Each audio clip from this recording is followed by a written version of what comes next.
सनितपुर जिल्ला दुलाराय बर' फरायसा आफाद, सनितपुर जिल्ला बर' थुनलाइ आफाद आरो सनितपुर जिल्ला गुदि बर' फरायसालि गौथुम फोरोंगिरि गौथुम बे मोनथाम आफादा जथायै जे आसाम नाङैनो बर' फरायसालिफोराव बर' फरायसाफोरा जेसेबां खम जालांबाय थादों बै खम जानायखौ नोजोर थिनानै थांनाय दुलाराय बर' थुनलाइ आफादनि जि थान्दै जथुम बे थान्दै जथुमाव थांखि लानाय बायदियै दिनै 18 मे 2023 18 मार्च 2023 बे सानाव सनितपुर जिल्ला दुलाराय बर' फरायसा आफादनि नैबे थेलामारा दख'रा दुलाराय बर' फरायसा आफादनि सिङाव थानाय भरासिंहरि गुदि फरायसालियाव बर' फरायसाफ्रा जेसेबां खम जालांबाय थादों बे खम जालांबाय थायोबा फैबाय थानाय समाव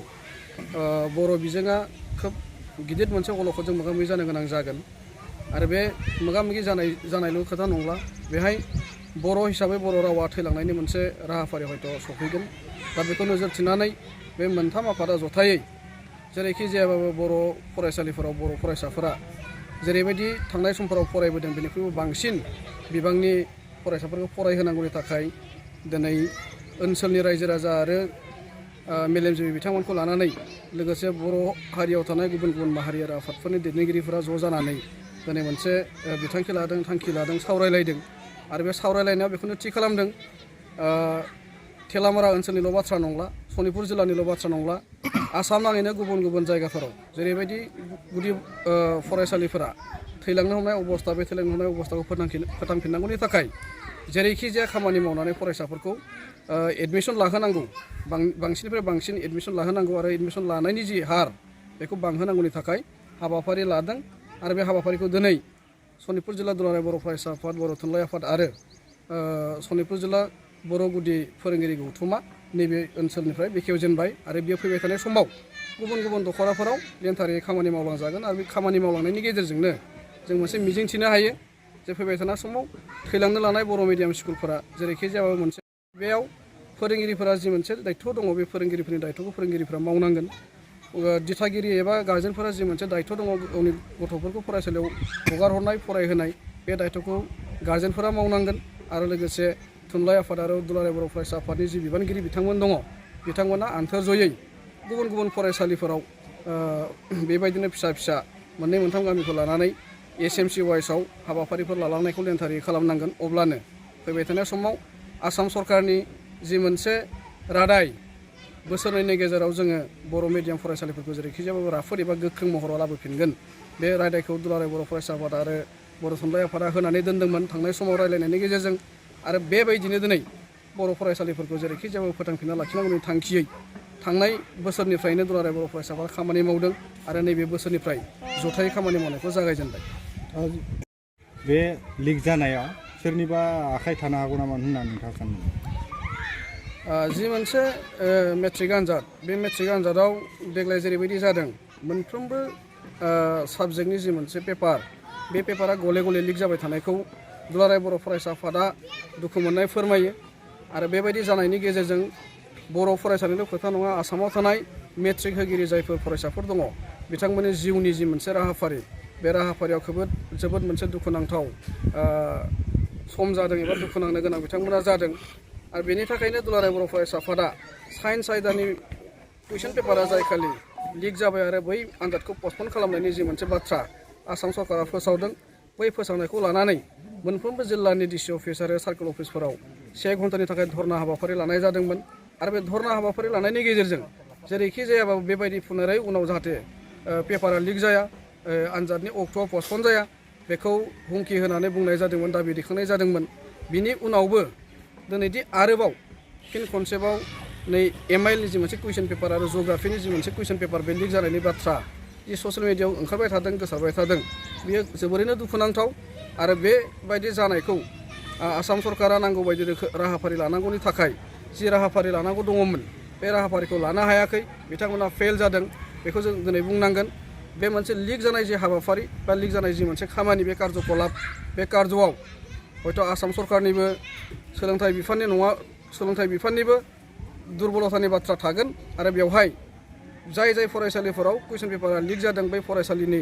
फोरोंगिरिफोरनिबो दुर्बलतानि बाथ्रा बेयाव थागोन दा बेनिखायनो बेखौ आसाम सरकारा बा एडमिनिस्ट्रेटिभ लेभेला बेखौ मोजाङै तदन्त खालामनानै दायनिगिरिखौ हमनांगौ आरो दायनिगिरिखौ नांगौ रोखोमै साजा होनांगौ आरो फैबाय थानाय समाव गथ'फोरनि जिउजों गेलेनाय जि मोनसे खामानि बे खामानिखौ मोनफ्रोमबो सेक्टरनि मानसिफोरा हयथ' गारनांगोन नङाब्ला बेनि थाखाय आसाम सरकारानो दायनिगिरि जानानै थाहैगोन। गिबियावनो रादाब बुथुमगिरि नोंथांमोनखौ बरायनाय जाबाय। बेहाय जों हाबाफारि लानाया बेनो जोंनि सनितपुर जिल्लानि सिङाव जेसेखिनि बर' मिडियाम गुदि फरायसालिफोर दङ बे फरायसालिफोराव बर' बिजोंनि फरायसालिफोरा माने खमायलांनायनि जाहोनाव सरकारा बेखौ माने मार्जार एमालगामेसन खालामनानै गंफा फरायसालिफोरखौ माने फोथैनायनि लामायाव बे हिसाबै बे थांखि आरो नोजोरखौ लानानैनो दिनै जोङो बर' बिजों फरायसालिफोराव मुं थिसननायखौ बांहोनाय बेखौ नोजोर होनानै जोङो दिनै बे थेलेमरानि सिङाव थानाय हरासिंगुरि गुदि फरायसालियाव सनितपुर जिल्ला बर' फरायसा आफाद आरो बर' थुनलाइ आफाद लोगोसे सनितपुर जिल्ला गुदि फोरोंगिरि आफादजों जथायै मोनसे सांग्रांथि मेल लानाय जादों।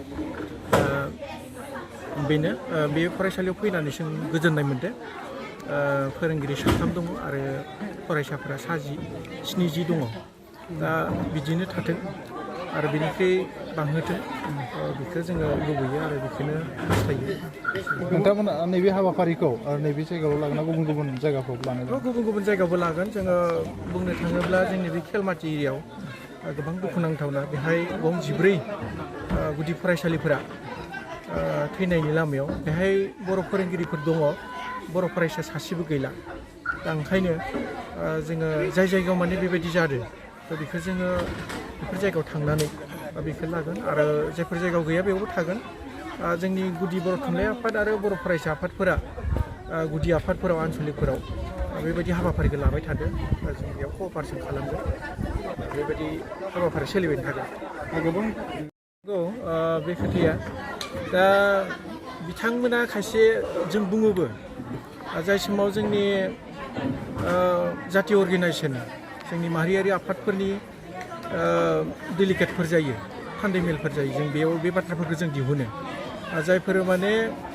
दैदेनगिरि बिथांमोना गोरों गोरा जानानैनो गुबुनखौ खावलायो, गावनि गथ' गथायखौ माने गुबुन बिथिङाव होयो, जों बे खोथाखौ जों रायलायो। जायफोर माने लिडारफोरा दैदेनगिरिफोरा बिथांमोना गाव गावनि गथ'खौ होनानै गुबुननि गथ'खौ बर' बिजोङाव मुं थिसननो थाखाय खावलायो। जोबोद लाजिथाव। दा खायसेया ओरै बुङो जोंनि खाथि खाला माने बर' बिजों फरायसालि गैया। बे माने आबहावा गैयिनि थाखाय जों गुबुन बिजोङाव होनो गोनां जायो। थ' बेबायदि माने एन्सारखौ जों होयो आरो दा बेनि थाखाय जों जेबो बुंनो हायाखै। दा एसेनोसै। दिनै थुनलाइ बर' फरायसा आफादनि बिथोन बायदियै गुदि आरो गेजेर फरायसालिफोराव फरायसुलि बांहोनायनि जि हाबाफारि बेखौ सनितपुर जिल्ला थुनलाइ बर' फरायसा आफाद हिसाबै हरासिंगुरि गुदि फरायसालियाव जोङो दिनै बेखेवजेनबाय। बे हाबाफारियाव बे ओनसोलनि बा बे गामिनि रायजो राजा बा गार्जेन्सफोरखौ लानानै दिनै जोङो बेहाय सावरायदों। बे फरायसालियाव बा बिमानि रावजों जि सोलोंथाइ लानांगौ जाहाथे बेहाय जोंनि फैबाय थानाय समाव फरायसुलि बिथांमोना जेन खमि जायाथों जोङो बेखौ खावलायदों। आरो बे हिसाबैनो सनितपुर जिल्ला थुनलाइ बर' फरायसा आफाद हिसाबै जोङो दिनैनिफ्राय लानानै बे 31 मार्चसिम जोङो बेखौ कन्टिनिउवासलि जोङो जेराव गुदि आरो गेजेर फरायसालिफोराव फरायसुलिफ्रा